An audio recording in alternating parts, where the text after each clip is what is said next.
उसको इस्तेमाल किया जाता है जिसे कहा जाता है नेटिकेट। पर ये क्या है? फॉर एग्जाम्पल हमने बिफोर लिखना है तो बी लिख के आगे 4 लिख देते हैं, बिकॉज लिखना है बी लिख के COZ लिख देते हैं बच्चे। अब ये होता क्यों है? वो इंटेंशनली नहीं लिख रहे हैं ये। जब हम ओवर एंड ओवर अगेन जब हम टाइप करते हैं, अपनी मैसेजिंग जो है मैसेज टाइप कर रहे होते हैं, तो फिर क्या होता है, we keep on rubbing in these words so frequently that they get into our bones and blood. And even in a formal setting like examination, they keep on oozing, ये फिर बाहर निकलना शुरू हो जाते हैं। और जब ये बाहर निकलना शुरू हो जाते हैं तो फिर यही हमारे लिए बहुत बड़े नुकसान का बायस बनते हैं। If an examiner glances at the word because written like this, or the word before written like this, he becomes an executioner and he hangs the candidate mercilessly. ठीक है ना, वो तो फिर एग्जीक्यूशनर बन जाएगा और वो बुरी तरह जो है वो पेश आएगा कैंडिडेट के साथ, and eventually he will get him hanged. ठीक है, he will make him get flunk. और इस तरह वो बच्चे जो है वो फिर अपना जो है वो खो देते हैं अपना कैंडिडेट। तो बहरहाल इससे आपने परहेज करना है। और ये क्यों होता है, मैं फिर ये कहता हूँ, this happens unknowingly. This happens out of our repetitive exercise, which should be avoided. My request to all of you is that you need to divorce messaging for a year or so. After qualifying CSS, you may re-wed with messaging. फिर दोबारा आप उस पर आ जाएं, आप करने शुरू कर दें, लेकिन उस वक्त तक आप ये छोड़ दें तो आपको प्रॉब्लम जो है वो नहीं हो। तो ये चीज़ जो है ये बड़ी अहम है। अच्छा, एक और चीज़ जो आप अब बहुत ज़्यादा एग्जामिनर जो है वो उस पर हाईलाइट कर रहा है कि ये बहुत बड़ी वजह है नाकामी की, वो है problem in orthography. Orthography means the art of spellings. Orthography किसे कहा जाता है? Art of spelling. तो वो एग्जामिनर ये कह रहा है कि हमें इस हद तक खौफनाक स्पेलिंग्स देखने को मिल रहे हैं कि वो बहुत हद तक अब जो है वो इरिटेट होके उसने ये बातें लिखना शुरू कर दी हैं अपने कमेंट्स के अंदर। अब ये स्पेलिंग मिस्टेक्स इतने क्यों हैं? इसकी भी बड़ी वजह एक तो मैसेजिंग है, ठीक है। दूसरी इसकी बड़ी वजह जो है हमारी ईमेल फ्रीक्वेंट जो हम करते हैं और इनफॉर्मल एक्सप्रेशंस के साथ करते हैं। तीसरी बड़ी वजह जो है इसके लिए बिल बोर्ड्स हैं जो हमें गलत स्पेलिंग, जिसमें वेलकम लिखा होता है गलत लिखा होता है, WELL लिखा होता है, वो जो कंपनी है वेलकम। सर्विस है तो VIS लिखा होता है, VICE की बजाय सर्विस में। इसी तरह एक चीज़ जो है जो बहुत ही स्पेलिंग को ख़राब करने में इंस्ट्रूमेंटल है वो है स्पेल चेक, जो हमें मिल जाते हैं जब हम नेट पे जाते हैं तो हमें स्पेल चेक मिल जाता है ऑटोमेटिकली, हमारे स्पेलिंग्स जो हैं वो ठीक वो कर देता है हमारे जो लिखे हुए होते हैं।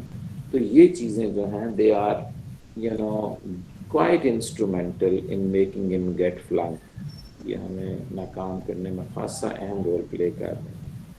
तो मेरी रिक्वेस्ट ये है कि वो वर्ड्स जो आपको कंफ्यूज करते हैं इन टर्म्स ऑफ स्पेलिंग्स, उनकी नेकी ये करें आप कि आप उनको सही स्पेलिंग्स देखें, पहले कंफर्म करें, and then write those words at least 15 to 20 times each, so that the wrong spellings are uprooted and the right ones are planted. वो अप्रूट हो जाएंगे और ये फिर प्लांट हो जाएंगे और फिर आप इनको बेहतर जो है वो करते रहेंगे। ये काम जो है मुझे याद है our teachers use to do at school. वो करवाया करते थे कि ये एक स्पेलिंग आपका गलत है तो 10 times आप लिख के लेके आएंगे उससे। So we use to do it and that has been a very welcome sign for us, and at later stage where there we got a bit cemented in terms of spellings, वो बहुत अच्छे हमारे हो गया। और उसकी वजह उन टीचर्स की वो लेबर थी या एक जिसे हम कहते हैं ना रीइंफोर्समेंट थी। तो ये आपने काम करना है। बल्कि मैं यहाँ कहता हूँ कि मैं चंद वर्ड्स बोलता हूँ, आप उनके स्पेलिंग्स लिखें अभी स्ट्रेट अवे, अभी लिखें। मैं कुछ वर्ड्स बोलता हूँ, आप उनके स्पेलिंग्स लिखें। मैं कॉमन से वर्ड्स बोलूँगा हम जो डे टू डे लाइफ में इस्तेमाल करते हैं। आपने चेक नहीं करना उनको लिखते हुए, खुद ही लिखने हैं कि आप कैसे लिखते हैं। हाँ, मैं आपसे पूछूंगा नहीं कि आपने क्या लिखा, बल्कि मैं आपको सोल्यूशन दूंगा कि इनको आपने ऐसे स्पेल करना है। ठीक है, गो अहेड। फर्स्ट वर्ड लिखें एटिकेट। मैनर्स सुना है ना आपने, मैनर्स, उन्हें एटिकेट कहते हैं। हमारे यहाँ उन्हें एटिकेट कहा जाता है या एटिकेट्स कहा जाता है, विच इज क्वाइट अनफॉर्चुनेट। ना ही वो एटिकेट है ना ही एटिकेट्स हैं, ऐसा तो है ही नहीं उसके आगे। वो एटिकेट होता है, विच इज मिसप्रोनाउंस फ्रीक्वेंटली। लिखें एटिकेट, फर्स्ट वर्ड जो है। सेकंड वर्ड लिखें शेफ। ये जो चीफ कुक होता है, ये कुक के लिए ये वर्ड इस्तेमाल किया जाता है, chef. The third word is rhythm.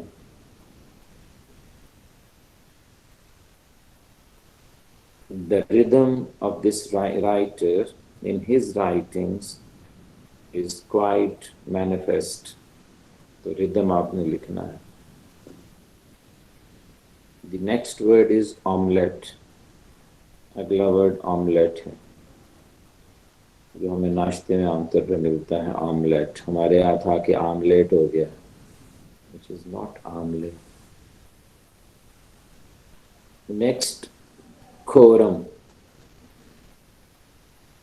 Owing to the lack of quorum, the session of the assembly was adjourned. उसे adjourn कर दिया गया, उसे बर्खास्त कर दिया गया। Quorum. Quorum means the minimum number of people who are required by law to hold a meeting or a session. कम से कम तादाद मेंबर्स की जो चाहिए होती है कोई भी मीटिंग करने के लिए, कोई सेशन करने के लिए, उसे कोरम कहते हैं। साशे, मिनी पैक को क्या कहते हैं? साशे। एस सॉरी, आपने ही लिखना है। The next word is cigarette.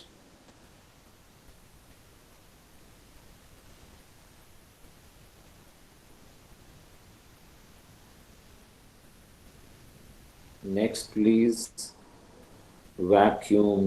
Vacuum cleaner जो होता है वो वैक्यूम आपको लिखना है।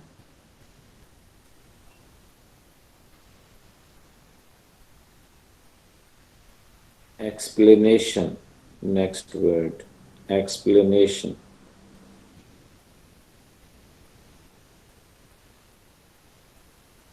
एंट्रेंस,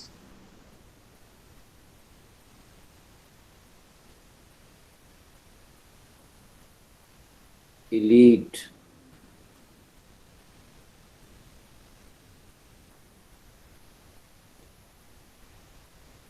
रिसीट, जिसे रसीद कहते हैं, उर्दू में उसे रसीद कहते हैं, इंग्लिश में उसे रिसीट कहा जाता है। उसको आपने स्पेल करना है, receipt.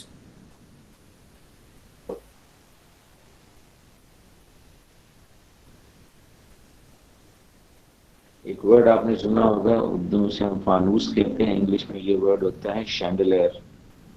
It's a decorative device, उसे शैंडलियर कहा जाता है। तो आपने स्पेल करना है शैंडलियर को।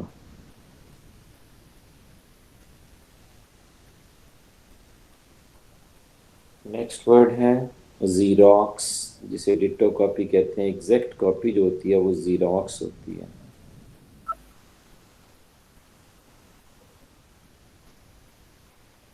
The next word is platform.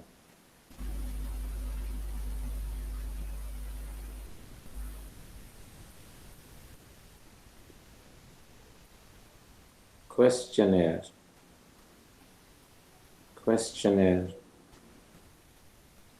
We develop a questionnaire to gather data, to collect data.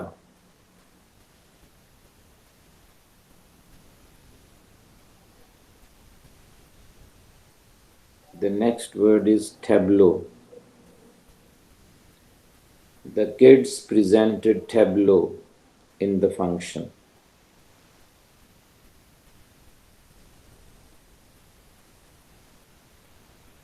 The last word, bureaucrat. You are bureaucrats in pipeline.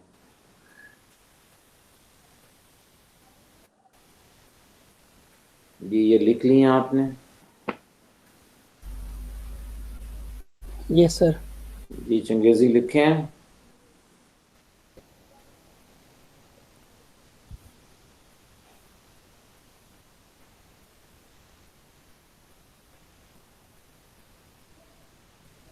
Has everyone written, please? Yes, sir. जी अब मैं आपको इसका जो है वो मैं एक स्लाइड शेयर करता हूँ जिस पे इसका सोल्यूशन होगा, वो ज़रा देखें और कंपेयर करें।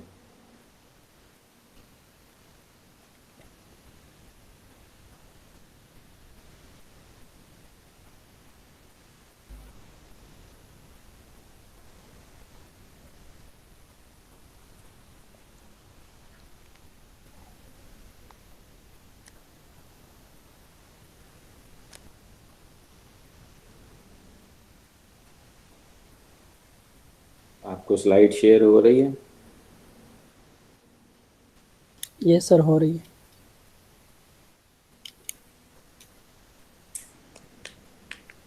ज़रा कंपेयर कर लें। अब जहाँ आपको कोई कन्फ्यूजन हो वो पूछ भी लें।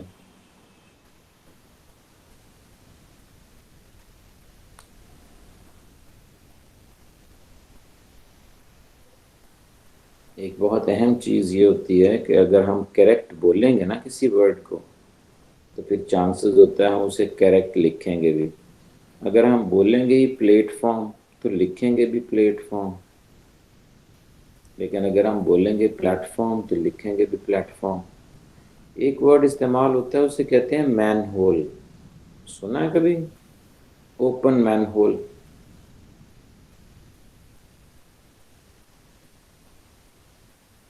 Open manhole, have you ever heard? Sir या सुना हुआ है। ओपन मेन होल सुना हुआ है? Yes sir. वो मेन होल होता है कि मैन होल होता है? सर मेन होल होता है। भाई वो मैन होल होता है, याद रखना आपने।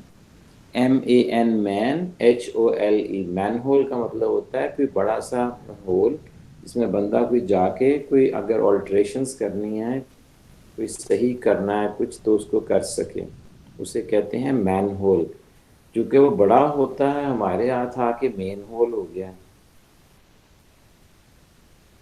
वो पिंग्लिश में मेन होल हो गया जबकि इंग्लिश में मैन होल ही था। Is it clear?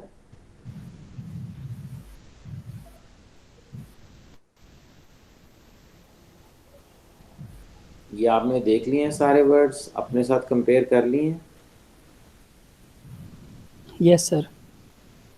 एक मिनट और देख लें इनको अच्छी तरह और कंपैरिजन कर लें कि कहाँ आपने गलत लिखा कहाँ सही लिखा। ये जो ऑमलेट है ना इसको दो तरह से स्पेल किया जाता है, ये भी स्पेलिंग ठीक है, OMELET, ये भी सही है। OMELET भी सही है, OMELETTE भी सही है।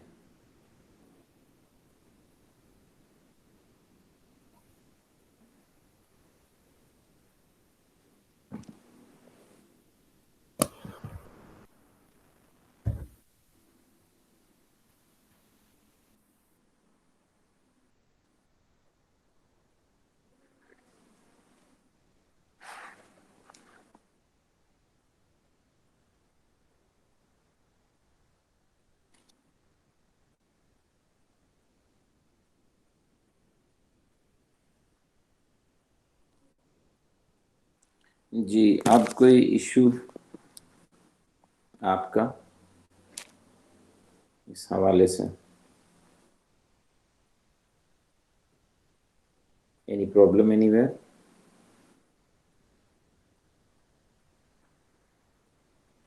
किसी को कोई अगर कोई प्रॉब्लम है, यहाँ तक जो बात हुई है आगे चलते हैं।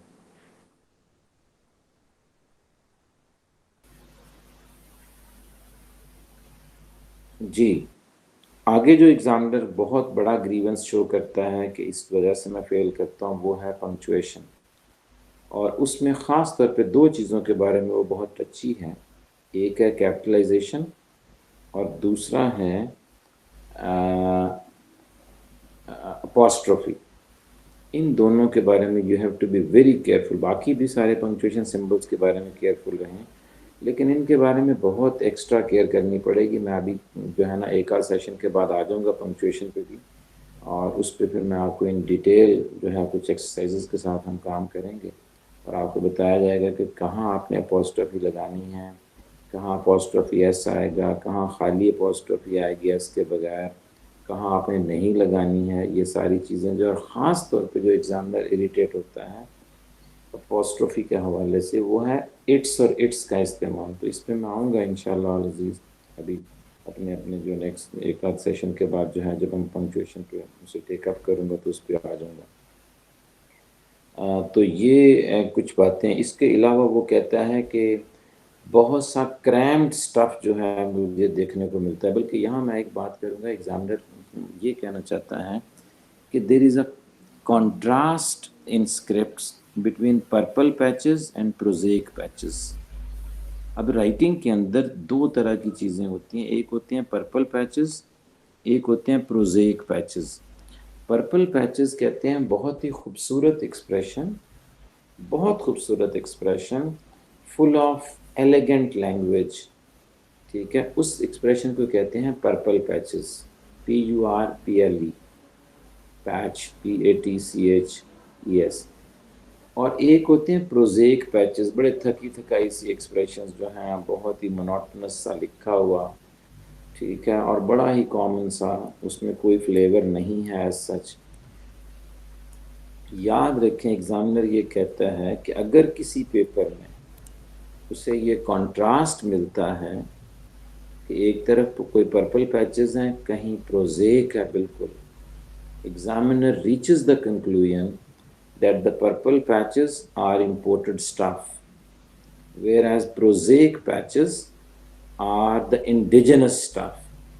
कि पर्पल पैचेस जो हैं वो तो क्या है, वो तो एक इम्पोर्टेड माल है, वो किसी और की अंग्रेजी है, वो इस शख्स की अंग्रेजी नहीं है, इस कैंडिडेट की। और इसकी अपनी अंग्रेजी क्या है, वो जो प्रोजेक और थकी थकाई सी अंग्रेजी है, वो इसकी अपनी है। तो अगर एग्जामिनर ये इम्प्रेशन लेता है किसी के पेपर में, किसी के भी, तो वो उसे स्पेयर नहीं करता है, बल्कि उसे वो फेल करता है।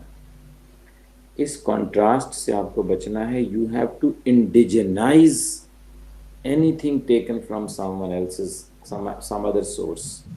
आपको उसे इंडिजिनाइज करना है, और जब आप उसे इंडिजिनाइज करेंगे, only then you will be able to excel, फिर आप एक्सेल कर सकेंगे। उसे आपने हार्मोनाइज करना है, उसे आपने उस एक्सप्रेशन को आपने कस्टमाइज करना है, और कस्टमाइज करके ऐसा लगे पूरा पेपर जो है ये शो कर रहा हो that you know it is your ambassador, वो आपका एम्बेसडर है, और वो आपने सारा का सारा जो उसे ग्रूम किया है और आपने तैयार किया है। मतलब the entire paper should bear the stamp of your personality. अगर ये होता है, नज़र आता है, तो ये बहुत ही अच्छा होता है, बजाय इसके, और वो एवरेज से ज़रा ऊपर अगर है तो बस वो एग्जामिनर जो है उसको अच्छा कंसिडर करता है। लेकिन अगर आपने बहुत पर्पल पैचेस दे के बहुत ऐसे इम्प्रेस करने की कोशिश की, और कहीं आपको इतना थका उसे एक्सप्रेशन मिला कि वो जो समझता है कि ये तो थका थकाया अपना, बाकी तो सब इसने जो है कहीं दाएं बाएं से पकड़ा हुआ, सारा एक्सप्रेशन भी पकड़ा है, कंटेंट भी पकड़ा है, कंटेंट भी किसी का है, एक्सप्रेशन भी किसी का। तो ये चीज़ जो है वो उसे नहीं होनी चाहिए, ये नज़र नहीं आनी चाहिए। फिर एक चीज़ जो है वो है स्टीरियोटिपिकल इंफॉर्मेशन। आपका एग्जामिनर ये समझ रहा है that you are taking an a Brahmin examination, an elite examination, and for elite examination you have to groom yourself out of the box। आपको out of the box जो है वो सोचना होगा, और out of the box thinking क्या होती है, रेडिकल थिंकिंग होती है। आपने वो सॉल्यूशंस उसे देने हैं which are given by very few।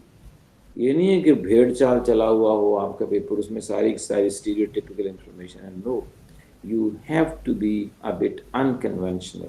A bit orthodox, ठीक है, there should be a blend of orthodoxy and radicalism, दोनों का एक ब्लेंड उसे नजर आना चाहिए। ये नहीं है कि सारा स्टीरियोटिपिकल आपने लिखा हुआ है, जो हर बंदा ही लिख रहा है, तो उसका वो कोई क्रेडिट नहीं देगा। क्रेडिट आपको देगा जब आप आउट ऑफ द बॉक्स सोचेंगे और वो लिख के आएंगे। फिर एक चीज जो बड़ी अहम वो करता है कि खास तौर पे एस्से के हवाले से, वो कहता है नो क्रिटिकल आर्गुमेंटेशन। यहाँ भी वो स्टीरियोटिपिकल सी बातें जो है वो होती हैं और वो क्रिटिकल आर्गुमेंट, इसके साथ वो एक बात करता है कि नो कन्फ्रंटेशनल डिस्कोर्स। ये बात याद रखें कि जब वो ऐसे में करता है बात, वो कहता है कोई कन्फ्रंटेशनल डिस्कोर्स ही नहीं होता।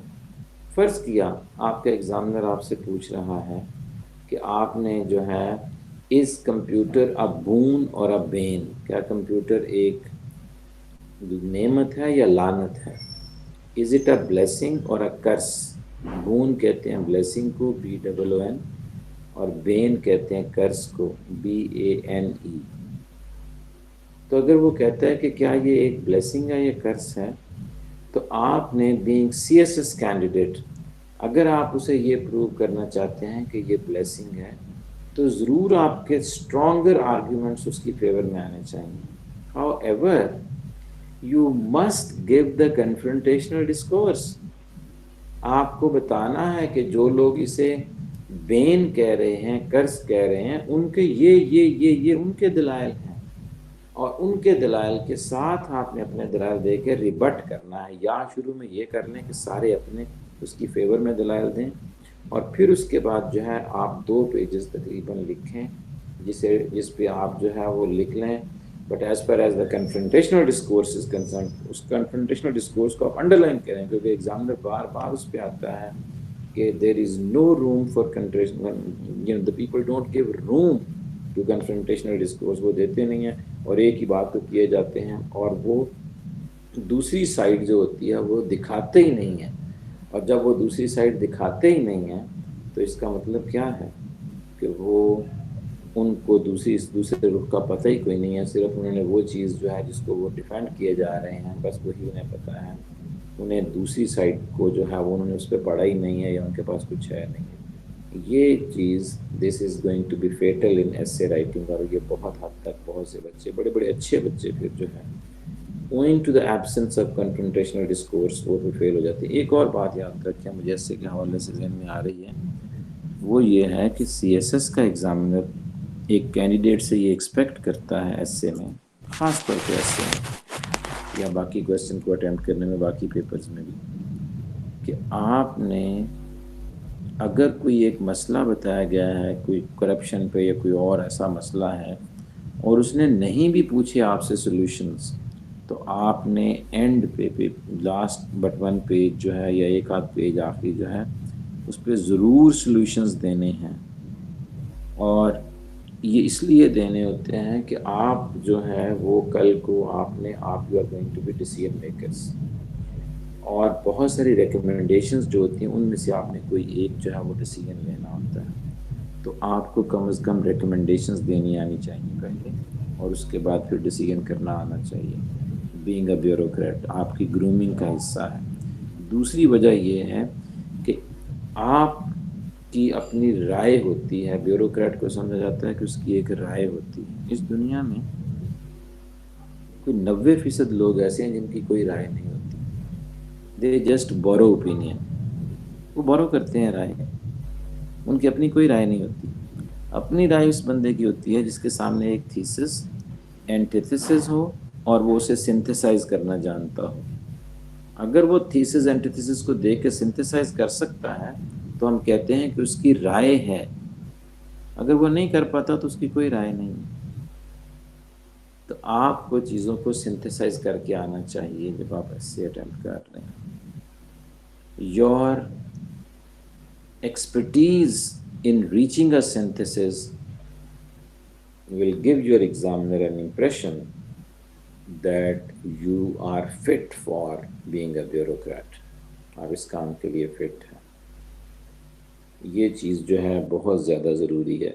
एक बड़ी ही अहम बात जो वो कहता है एग्जामिनर, वो कहता है most of the students rather almost all students, थोड़े से छोड़ के, they do not revise their papers.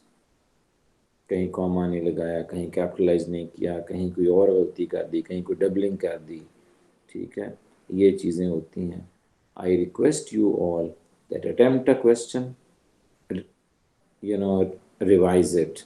Attempt the second question, revise it. अगर आप ये समझते हैं कि आप एंड पे रिवाइज करेंगे, it's a dream, it will remain a dream. It will never come true. It will never be realized कि आप एंड पे अपना पेपर पढ़ के आएंगे, ऐसा नहीं होगा कभी भी। और अगर आप ये समझते हैं कि टाइम कम है, तो at least first paragraph of each answer and the last paragraph of each answer need to be read. तो हम ज़रूर पढ़ते हैं। And the first sentence of each paragraph in between, जितने दरम्यान में आपने पैराग्राफ लिखे हैं उनमें का पहला जो सेंटेंस है वो ज़रूर पढ़ के आए। ये बहुत ज़रूरी है। इसके बाद जो एग्जामिनर कहता है, ख़ास तौर पे एसए के पेपर में, वो कहता है आर्ग्यूमेंट्स विदाउट लॉजिकल रीजनिंग। क्या आप आर्ग्यू कर देते हैं लेकिन उसके पीछे कोई रीजनिंग नहीं होती है, कोई साइटेशन नहीं होती है, ठीक है, कोई रेफरेंस नहीं होता है, वो हवा में बात की हुई होती है, कोई उसको सब्सटेंशिएट नहीं आप कर रहे हैं, तो ये एक बहुत बड़ी खराबी है जो वो कहता है। और फिर एक जो है शैलो नॉलेज, जो मैंने ऊपर भी थोड़ी सी बात कर दी है। अब ये बातें जो हैं इनके बारे में आपको you have to be very very careful. इनके बारे में आपको बहुत केयरफुल होना चाहिए और ये कहीं आपके पेपर में नज़र नहीं आनी चाहिए। अब हम आ जाते हैं अपने अगले टॉपिक पे, लेकिन अगले टॉपिक पे आने से पहले मैं जो है वो आपसे कोई, अगर आपका कोई सवाल है यहाँ तक, तो वो सवाल आप उठाएं, उसको फिर मैं क्लैरिफाई कर दूं, फिर हम आगे चलते हैं। अगर यहाँ तक कोई क्वेश्चन आपका है तो क्वेश्चन प्लीज पूछ सकते हैं आप, इफ देयर इज एनी।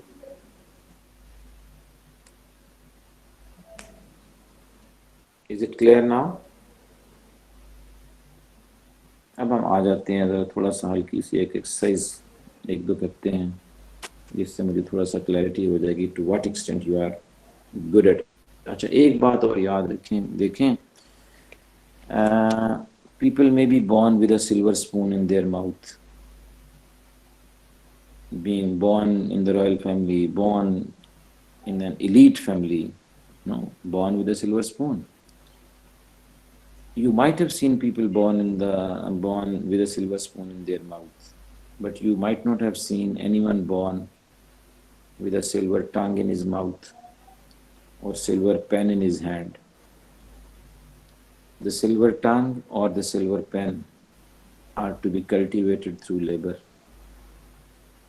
ये काम आपको मेहनत से करना होगा हासिल, इनके लिए कोई शॉर्टकट नहीं होगा।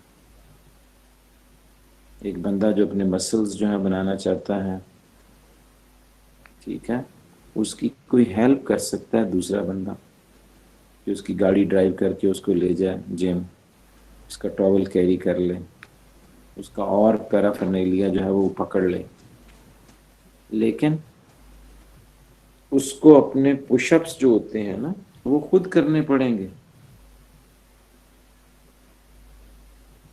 उसको खुद से एक्सरसाइज करना होगी टू बिल्ड हिज और हर मसल्स। ये नहीं होगा कि पुशअप कोई और करेगा और मसल्स इसके बनेंगे, लेबर कोई और करेगा और अच्छा रिजल्ट कोई दूसरा ले जाएगा, ऐसा नहीं होता। This is not the scheme of thing followed by Allah. Allah इसको फॉलो नहीं करता। अल्लाह का अपना एक तरीका है कि जो लेबर करेगा उसको उसका रिजल्ट मिलता है सूनर और लेटर। ये नहीं है कि फौरी तौर पे मिल जाता है, तो कई दफ़ा लेट भी होता है। So I request you all that you need to have a firm belief in labor. No doubt CSS में बहुत बड़ा एलिमेंट लक का है, but the first is that of labour, लेकिन पहला लेबर का है, ये बात याद रखें। आप के कोर्ट में बॉल जब है तो वो लेबर पहले है, लक का एलिमेंट तो फिर अल्लाह के इख्तियार में है। अब आ जाते हैं, हम स्लाइड्स पे चलते हैं, ज़रा देखते हैं कि क्या किस तरह आप रिस्पॉन्ड करते हैं।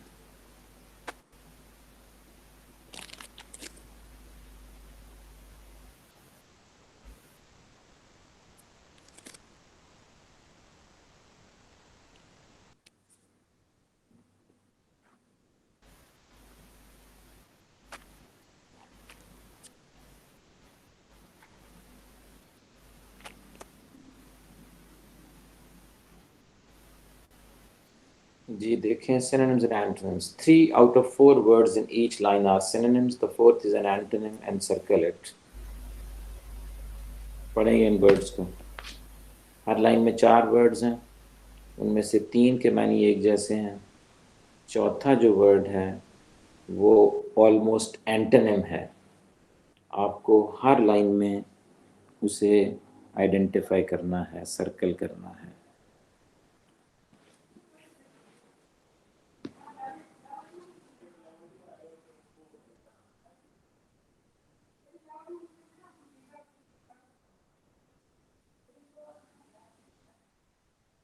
आपको विजिबल है ये स्लाइड? Yes sir. पढ़ें, जल्दी करें। सर पहले में स्ट्रेट जो है, ठीक है। अगले में एम्पलीफाई, ठीक है। और तीसरे में सर अप्रूव होगा। अच्छा, चौथे में चौथा गली ब्लिस मैरी ग्लूम लग रहा है सर। अच्छा, पांचवें में ambiguous, clear, lucid. Sir clear clear. Sir इसमें बेटा एम्बिगुअस है। एम्बिगुअस। मैं भी ये आपसे डिस्कस करता हूँ सारे जी। अगला वाला उसमें क्या है? इसका आइडिया नहीं हो रहा सर। देखें, पहले में है क्रोकेट, वाइंडिंग, स्ट्रेट, डिसेप्टिव। ठीक है। क्रोकेट, वाइंडिंग और डिसेप्टिव तीनों का एक ही मतलब होता है। स्ट्रेट जो बिल्कुल सीधा साधा होता है, वाइंडिंग जिसमें बल होते हैं, क्रोकेट जिसमें बल हों और उस धोखे का चांस होता है, डिसेप्टिव जिससे धोखा मिलता है। तो स्ट्रेट यहाँ होगा। इसी तरह एम्पलीफाई का मतलब होता है किसी चीज़ को बढ़ा देना। एम्पलीफायर जो होता है आपने देखा होगा, वो आवाज़ को बढ़ा देता है। ठीक है। इसका मतलब होता है बढ़ाना, टू इंक्रीज समथिंग। एब्रिज, समराइज और कंडेंस, इसका मतलब होता है ब्रीफ करना, छोटा करना। ठीक हो गया। जी सर। हम कहते हैं precis is an art in abridgement. Precis is an art in abridgment. We are required to abridge the given paragraph. उस पैराग्राफ को हमें abridge करना होता है, condense करना होता है, expand नहीं करना होता। condense का एंटोनिम क्या होता है? expand, condensation, expansion। ठीक हो गया। नेक्स्ट है अप्रूव। हाँ, कल मैंने आपसे एक बात की थी और वो ये थी कि there is no room for class change in synonyms and antonyms। इसका क्या मतलब है? एडजेक्टिव है तो एडजेक्टिव उसका होगा ऑप्शन। हाँ, अगर एडजेक्टिव है, इसमें भी बेटा याद रखें, जब भी ए और जे के बीच में डी आती है ना, ए और जे के बीच में जब डी आ जाए तो वो डी प्रोनाउंस नहीं होता, इसे एडजेक्टिव आप कहेंगे। क्या कहेंगे? एडजेक्टिव। इसी तरह एडजस्ट होता है, हैव यू एडजस्टेड हियर, ये एडजस्ट नहीं होता, डी साइलेंट है। अजर्न होता है, ADJOURN, adjourn. The court is adjourn, अदालत बर्खास्त की जाती है। Adjacent, his house is adjacent to mine, सुना होगा आपने एजेसेंट। जी सर। तो ये जब भी ए और जे के बीच में डी आती है तो ये साइलेंट हो जाती है। अच्छा जी, आगे चलते हैं। Approve, nullify, annul, abrogate. तो यहाँ अप्रूव होगा, बाकी तीनों का मतलब होता है cancel. The meeting has been annulled or abrogated, cancelled. The partition of Bengal was nullified in 1911. तकसीम बंगाल जो है उसे 1911 में ख़त्म कर दिया गया था, अनल कर दिया गया था, उसे जो है एब्रोगेट कर दिया गया था। फाइन जी। नेक्स्ट है लिम्पिड, लूसिड, एम्बिगुअस, क्लियर। आपने सुना होगा जब हम छोटी क्लासेस में होते हैं तो हमें कहा जाता है कि इस उर्दू के पैराग्राफ को सलीस उर्दू में इसको जो है वो कर दें, बदल दें। वो जो सलीस होता है ना उसे कहते हैं लूसिड, लूसिड या लिम्पिड। Very clear, without any ambiguity, very simple. तो लूसिड, लिम्पिड और क्लियर ये सिनोनिम्स हैं। एम्बिगुअस का मतलब होता है वेग, नॉटी। एम्बिगुअस का मतलब होता है नॉटी। क्या स्पेलिंग होंगे? नोटी है सर? जी, NAUGHTY? नहीं बेटा, वो तो वो नॉटी शरारती को अच्छा कहते अच्छा, वो दूसरा है। हैं। ठीक ये है। होगा हाँ, KNOTTY, नॉटी। डबल टी जिसमें वाई, ठीक। नॉट्स लगी हों, जो समझ में नहीं आ रहा हो। कॉम्प्लेक्स, एम्बिगुअस का मतलब होता है complex, complicated, vague, unclear, naughty. ये सारे क्या होंगे? They are all synonyms.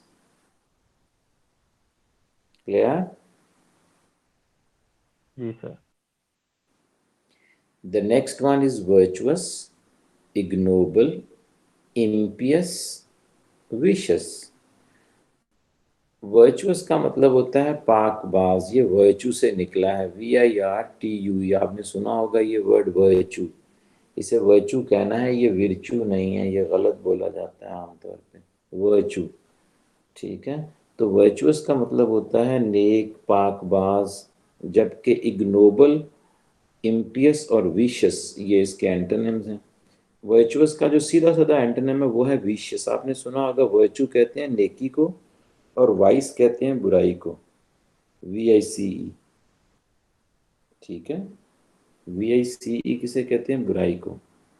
और वर्चू नेकी को कहते हैं। तो इसी वर्ड को VICE को जब वाइस पढ़ेंगे तो बुराई, और जब इसे वाइस पढ़ेंगे तो इसका मतलब क्या होता है? VICE को जब वाइस पढ़ेंगे तो बुराई इसका मतलब होगा वाइस। और जब इसे वाइस पढ़ेंगे तो क्या मतलब होगा? Vice president. स्पेलिंग यही होंगे, VICE। नाइब। नायब, डेप्टी। वाइस किसे कहते हैं? डेप्टी को, डेप्यूटांट, सेकंड इन कमांड, उसे वाइस कहते हैं। तो ये याद रखना है। कई दफ़ा एक वर्ड होता है, एक ही तरह से लिखा जाता है, मुख्तलिफ तरह से बोला जाता है, और मुख्तलिफ तरह से बोला जाने की वजह से उसके मीनिंग्स भी मुख्तलिफ होते हैं। ऐसे वर्ड्स को कहते हैं होमोग्राफ्स, जिनको एक जैसा लिखा जाता है लेकिन अलग अलग बोला जाता है और अलग अलग मीनिंग होते हैं। जी, वर्चुअस का एंटोनिम होगा विशियस। इम्पियस का एंटोनिम क्या होगा?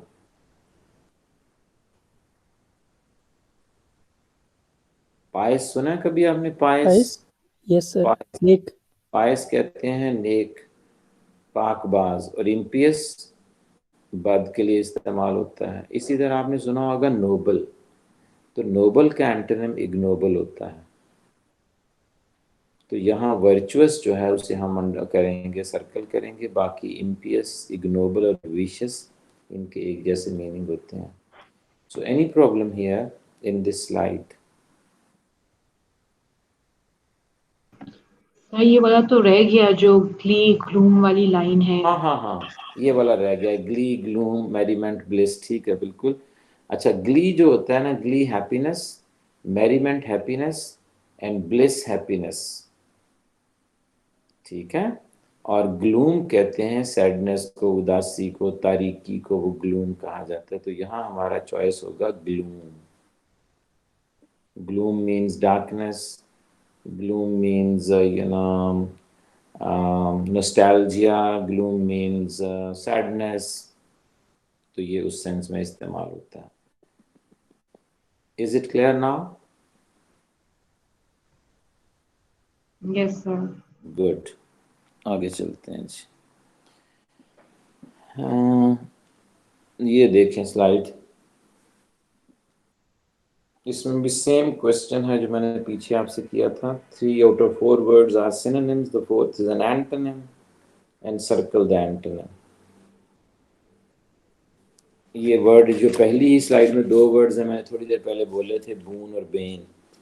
अच्छा, एक और बात सुन लें, ऐसे चॉइसेस जब होते हैं ना, अगर फर्स्ट के इस तरह कोई एग्जामिनर पूछता है तो बड़ा आसान हो जाता है। अगर आपको 2 वर्ड्स भी आते हैं ना और दोनों आपस में क्या हैं, एंटोनिम हैं, और वही 2 आपको आते हैं, तो आपका कम से कम जो है ना वो चॉइस नैरो हो जाता है। आप उन दोनों में से कोई एक वर्ड आपका चॉइस होगा।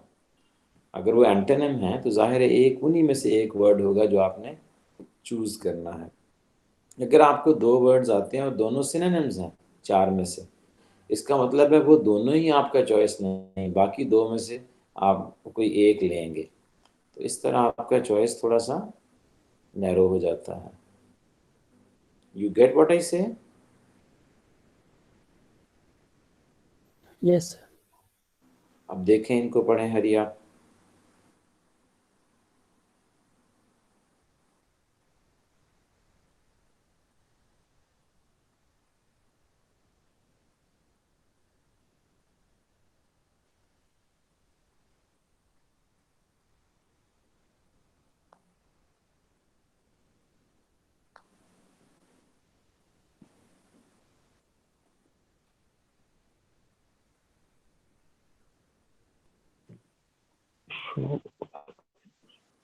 कंसील आएगा सर दूसरे में, जी बेटा, सेकंड वाले में कंसील, पहले में कौन सा आएगा? बून सर। शाबाश। कस, कर्स, बेन, इन तीनों का एक ही मतलब होता है, लानत। जी सर। जबकि बून नेमत को कहते हैं, गुड, इसमें बून होगा, दूसरे में कंसील होगा। एग्जैक्टली, यू और आर तीसरे क्वाइट में राइट। होगा सर, तीसरे में डेविएट। डिविएट, जी, बाकी लोग एग्री करते हैं। Confirm, correspond, match, deviate. Next. Next Calm. होगा सर काम। जी, अगला वाला। Alleviate sir. एलिविएट। चलें नेक्स्ट प्लीज। Embiter होगा, elevate नहीं। जी, क्या होगा इसमें? सेकंड वाला embiter। Blithe, second one blithe है। नहीं, ऊपर वाले की बात कर रहा हूँ। उन्होंने कहा हाँ, ऊपर एलिविएट वाले, होगा। हाँ, एग्रेवेट, एम्बिटर, वो तो उन्होंने कहा कि, अच्छा आप कहते हैं एम्बिटर, उन्होंने कहा एम्बिटर। एलिविएट। चले नेक्स्ट जी चलते हैं, फिर मैं भी करवाता हूँ आपको। Okay. Pitiable, miserable, distressed sir. इसमें जो सेकंड वाला लग रहा है ये क्या ब्लिथ लिखा हुआ है? Blithe. Blithe. Next. Monstrous mammoth का एक ही मतलब है, एलिफेंटाइन का भी मतलब तकरीबन सर मिजेट शायद, श्योर नहीं है। चले नेक्स्ट। सैटनिक, सैटनिक फंडिशन बोल सर। एंजेलिक और सैटनिक इसमें ऑपोजिट हैं, तो नैरो चॉइस में सैटनिक ही लग रहा है। चलें, वेरी गुड। आ जाते हैं जी, इसमें मैं करवाता हूँ आपको। पहले में होगा बून, ठीक है। इंटरनेट, सम पीपल से internet is a boon, others से इट्स अ बेन, ठीक है। तो यहाँ हमारा चॉइस बून होगा, नेमत। सेकंड, एग्जिबिट, रिवील, शो, इनका मतलब शो करना होता है, दिखाना होता है, सामने लेके आना है। कंसील का मतलब छुपाना है, कंसील कह लें, हाइड कह लें, ठीक है। इसी तरह कंफर्म, कॉरेस्पॉन्ड, मैच, एक जैसा होना। what he says and what he does both conform, दोनों आपस में मुताबिकत रखते हैं, ठीक है। तो कन्फर्म का मतलब एक जैसा होना, मुताबिकत रखना। कॉरेस्पॉन्ड का मतलब भी यही होता है, his actions and his sayings correspond with each other, दोनों में आपस में मुताबिकत है। What he says and what he does they match with each other, ये एक ही मतलब होता है। जबकि डिविएट का मतलब होता है अलग हो जाना, ठीक है, चेंज हो जाना। हम सीधे जा रहे होते हैं, आगे लिखा होता है डाइवर्जन डिविएशन, आप डिविएट कर दें, डाइवर्ट कर दें, चेंज कर लें। अच्छा, इसमें डिविएट होगा। फ्राइटन, काम, अलार्म, टेरिफाई। तो फ्राइटन, अलार्म और टेरिफाई, चौकन्ना कर देना, डरा देना किसी को, ठीक है। और काम इसका इनका एंटोनिम है तीनों का। इसके बाद एग्रेवेट, एम्बिटर और हाइटन, ये तीन वर्ड्स जो होंगे ना, इन तीनों का मतलब होता है किसी चीज़ की शिद्दत में इजाफा कर देना, बढ़ा देना, ठीक है। For example, his anger was aggravated, उसके गुस्से को मज़ीद बढ़ा दिया गया। हिज फ्रस्ट्रेशन वॉज एम्बिटर्ड, उसमें मज़ीद तलखी पैदा कर दी गई, ठीक है। हिज इमोशंस गॉट हाइटनड, और बढ़ गए वो। एलिविएट का मतलब होता है किसी चीज़ में कमी करना। पॉवर्टी शुड बी एलिविएटेड, ठीक है।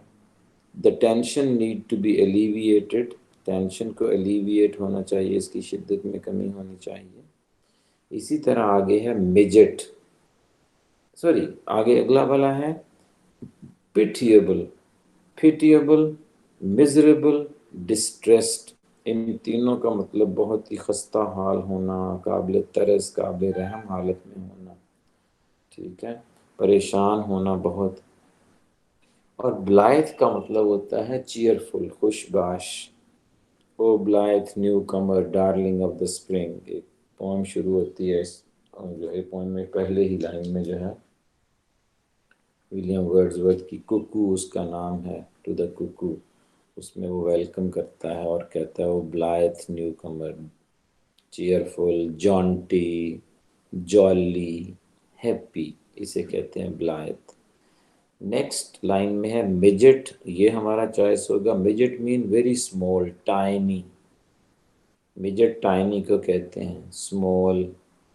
जबकि monstrous, mammoth, elephantine, very big, huge, enormous, इसे कहा जाता है। नेक्स्ट है डायबॉलिकल, फिंडिश और स्टैनिक, इन तीनों का एक ही मतलब है, शैतान सिफ्त। डायबॉलिकल का मतलब शैतान सिफ्त, फिंडिश का मतलब भी शैतान सिफ्त, और स्टैनिक का मतलब भी शैतान सिफ्त है। जबकि एंजेलिक, फरिश्ता सिफ्त, वो एंजल से निकला है, एंजेलिक। लेकिन इसे एंजेलिक नहीं कहेंगे, ये एंजेलिक होगा। वो एंजल होगा, ये एंजेलिक होगा। सेटन होता है, लेकिन जब उसके साथ आईसी लग जाता है वो सेटनिक नहीं होता बल्कि स्टैनिक हो जाता है, शैतान से, शैतानी। जी कोई मसला यहाँ तक?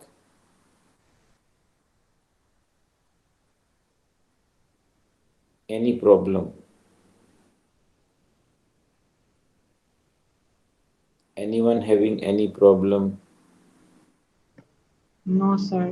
क्लैरिटी है। आगे चलते हैं। अब मैं चंद एक स्लाइड आपको करवा रहा हूँ जिसमें होंगे करेक्शन। कल मैं इंशाल्लाह अजीज़ मज़ीद बात करनी है आपसे, एक तो करनी है मैंने वोकेबलरी बिल्डिंग के हवाले से, और एक मैं बात आपसे करूँगा कल जो है वो प्रेसी कॉम्प्रीहेंशन, इस पे मैं आऊँगा इंशाल्लाह अजीज़। तो फिलहाल जो है, हाँ इस पे मैं लाना चाहता था आपको। ये सेंटेंसेस पढ़ें और मुझे बताएं कि कहीं आपको इनमें गलती कोई नज़र आती हो।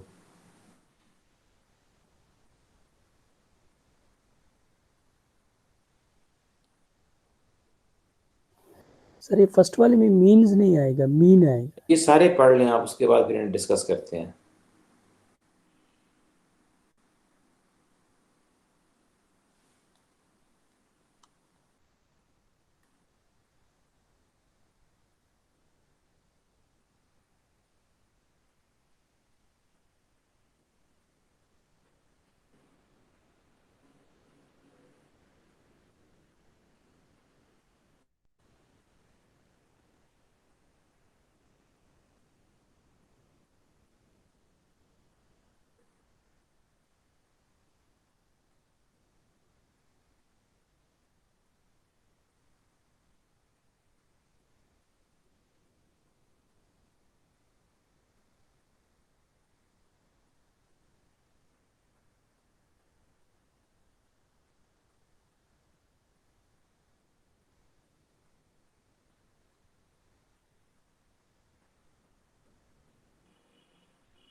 जी पढ़ लिए?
जी पढ़ लिए सारे?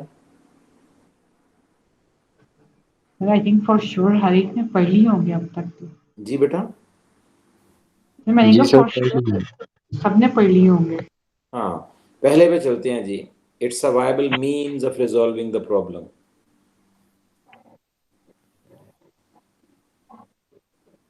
Anyone? It's a viable mean of result. Mean आ गया। तो अभी मैं तो अपनी राय नहीं दूंगा, सिर्फ मैं आपसे मांग रहा हूं ताकि जरा पता चले। सेकंड में अरे जो इसमें वर्ड मीन जी our mean permits चले next. They are men of means. They are men of means.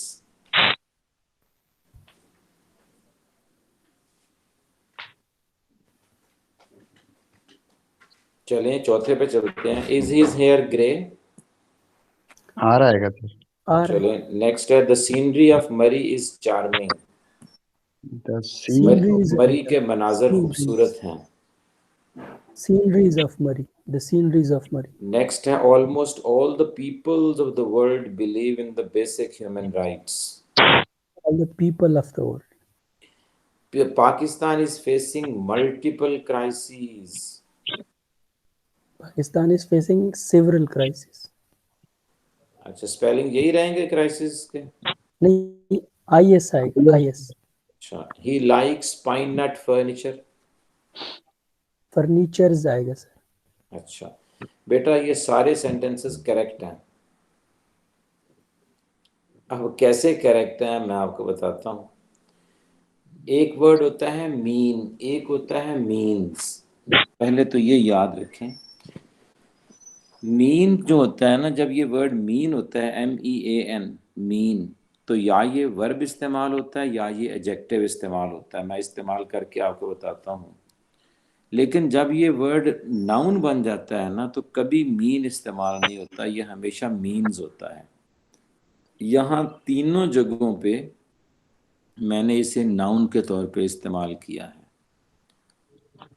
देखो पहले सेंटेंस में, it is a viable means of resolving the problem. Means का मतलब होता है जरिया या जराए। ये सिंगुलर भी है और ये प्लूरल भी है। एस के साथ, एस के साथ ये सिंगुलर भी है और ये प्लूरल भी है। What is your means of income? आपका इनकम का सोर्स क्या है? यहाँ इसका मतलब सोर्स है। ठीक है। He has a sole means of income. उसकी इनकम का जरिया सिर्फ एक है। ठीक हो गया?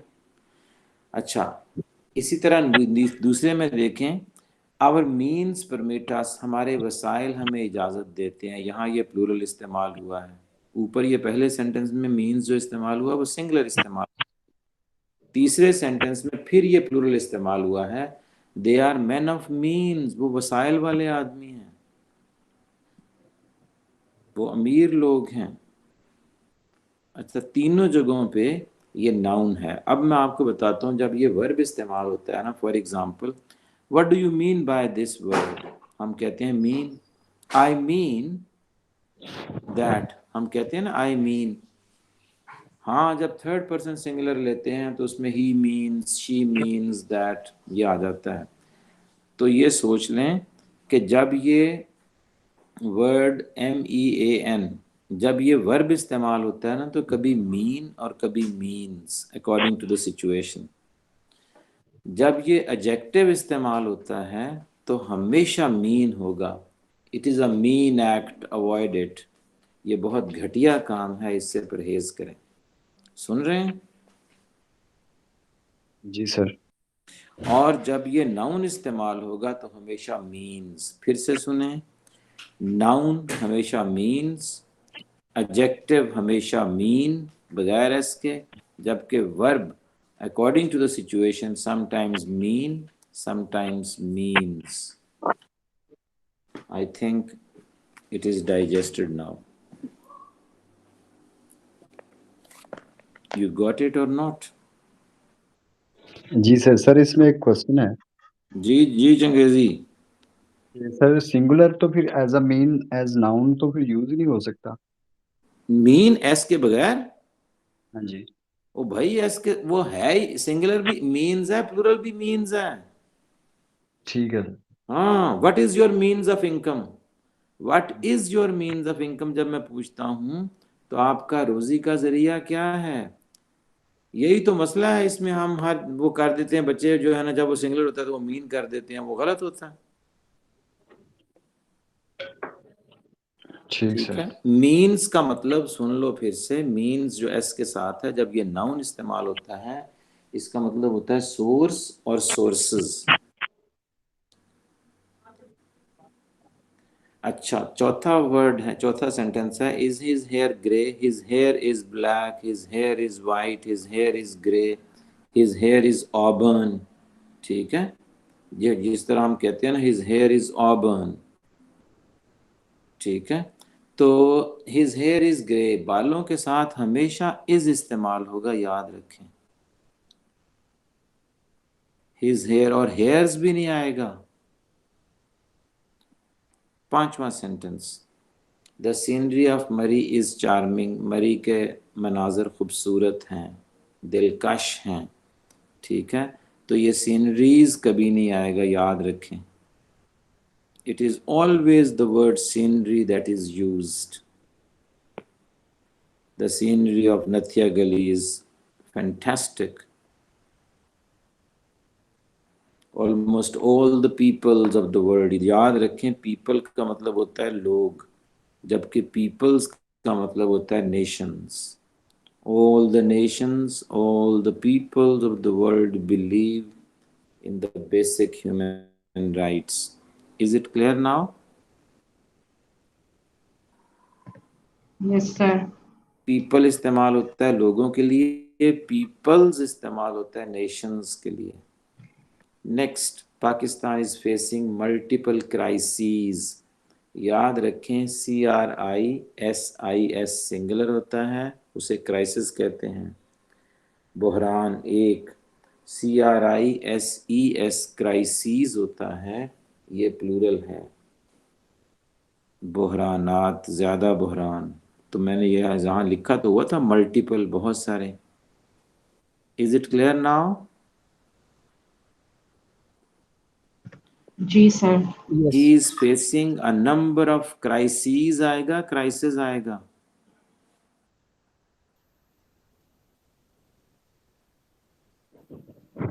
Sir He is crisis Number आएगा। हाँ? number of plural crises.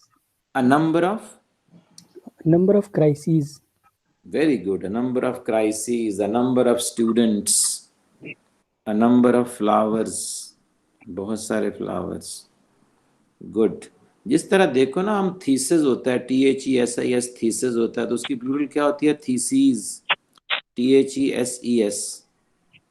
इसी तरह हम कहते हैं हाइपोथेसिस, SIS, तो जब प्लूरल हो जाता है हाइपोथेसीज।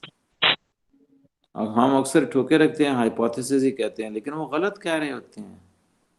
3 हाइपोथेसीज होगा, 2 हाइपोथेसीज होगा, 1 hypothesis. And he likes pine nut furniture, ये सही है, फर्नीचर्स नहीं होता। हाँ, he purchased 3 items of furniture, ये नहीं हम कहेंगे ही परचेज 3 फर्नीचर्स, वो गलत होगा। 3 आइटम्स ऑफ फर्नीचर होगा, तो जो है वो सही होगा। तो ये जो है इसमें कुछ प्रॉब्लम्स थी जो आप थोड़ा सा गड़बड़ हुआ, आपको नहीं पता चला उस तरह। जी, अब आपका कोई सवाल है तो पूछिए, हमारा टाइम भी ख़त्म हो रहा है। अगर कोई क्वेश्चन है तो प्लीज़ पूछ लें। हम कल इंशाल्लाह मज़ीद मैं वोकेबलरी बिल्डिंग पे आऊँगा, थोड़ी सी और चीज़ें हट के डिस्कस करूँगा, और साथ आपसे वो बातें करूँगा उसके बारे में, ये जो है प्रेसी, कॉम्प्रिहेंशन, ट्रांसलेशन, इनको हम टेकअप करने की कोशिश करेंगे कल इंशाल्लाह कल के सेशन में। Any sir question? जी सर, जी सर सवाल। आपने बोला था ना एक वर्ड के मोस्ट नोटोरियस, नोटोरियस का वर्ड हम कहाँ कहाँ यूज कर सकते हैं? नोटोरियस नेगेटिव सेंस में इस्तेमाल होता है, फेमस पॉजिटिव सेंस में इस्तेमाल होता है। अच्छा ठीक है sir. He is a notorious gambler, he is a notorious criminal. ठीक है, ठीक है। तो इस और सेंस में। सर इसके अलावा सर आपने एक वर्ड बोला था वर्ड कि सर एलियन वर्ड्स, और आपने हाई फ्लोन वर्ड्स बोला था, मुझे समझ नहीं आई उस हाँ, टाइम। हाई फ्लोन मैंने कहा था ना, हाई फ्लोन वर्ड्स होते हैं जो ग्रैंड वोकेबलरी होती है, ग्रैंड डिक्शन होती है, जिनमें हम कहते हैं कि बड़ा जो है वो the words of hammer like quality, the words the very alien, unfamiliar, ठीक है, उन वर्ड्स को हम उसे कहते हैं ग्रैंडिलोक्वेंस ऑफ डिक्शन, ये लिटरेचर की जुबान में। और तो सर वो आप जिस तरीके से by the passage of time, तो बाज लोग with the passage of time भी कह बाय रहे द हैं। पैसेज ऑफ टाइम नहीं, with the passage of time, ठीक है सर। With the passage. ले, अल्लाह के सबूत, खुश रहें आप। अस्सलाम वालेकुम व रहमतुल्लाह। थैंक यू खुश सर, रहें। अल्लाह हाफिज़। अल्लाह हाफिज़।